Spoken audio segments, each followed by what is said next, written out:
ஒரே ஒருத்தர் மட்டும் அருமை விட்டாரா வா வெளியே வா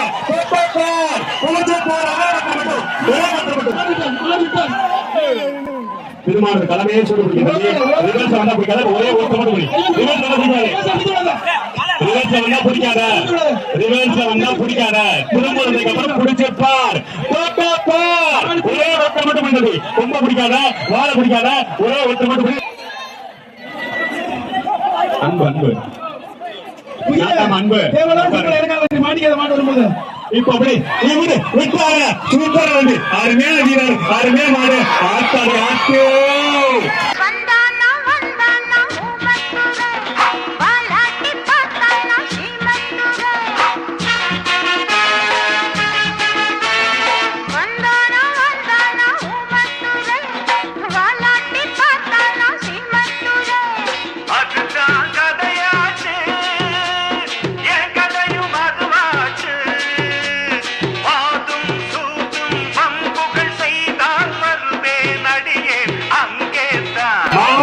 வெற்றி பெற்றது